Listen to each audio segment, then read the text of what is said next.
Hi, I'm Madame Pamita, and I love teaching about magic. If you have a question about spells, the law of attraction, spirituality, witchcraft, Slavic folk magic, spirits, divination, you can join me on Sundays at the Live Magic Q&A where we record an episode of my podcast, Magic and the Law of Attraction, and then I answer your questions on anything mystical or magical live over Zoom. Just go to spellsquad.com to get the link to join me in the clubhouse. And don't forget to subscribe to this YouTube channel and click the bell icon so you get a gentle, magical reminder and you'll be the first witch to see whenever anything new goes up. Here's a great tidbit from one of our past Q&As answering a really important spiritual question. Bruce has a question. When I did the Capricorn new moon spell in January, a couple of the pillar candles fell over during the spell and I set them back up again.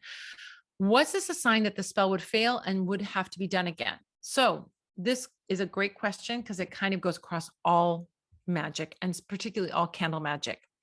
When we're looking for anything in particular as a sign, the first thing we have to do is eliminate something that's mundane. So if you put your, it was the taper candles you're talking about, the taper candles that are the support candles. If you're fixing them to the tray, but they're not quite affixed, then they would fall over. So if that was a situation where you didn't really get them to sturdily attached and then they fell over, then you look at that and that's not a sign. So anything that happens in your magic that is a material problem, then you don't consider that in the interpretation of your spell, right? Another example. Oh, Madam Pamita, I had a dancing flame. I had a dancing flame in my candle. And do I read that as a dancing flame, that there's lots of energy around this spell?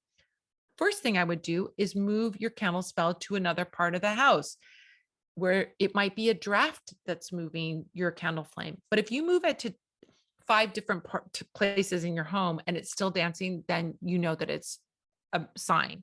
But if you're moving it from one part of your house to another and you see that the flame calms down, then you know that it was a material world reason for your flame dancing. And so you don't need to interpret that for your candle spell. Okay. So Bruce, my sense is that probably you didn't affix those, firmly, and that's why they fell over. So they don't need to be interpreted in your magic. So first look for the material world cause of it. If there is no material world cause of it, then you can start interpreting that. Okay.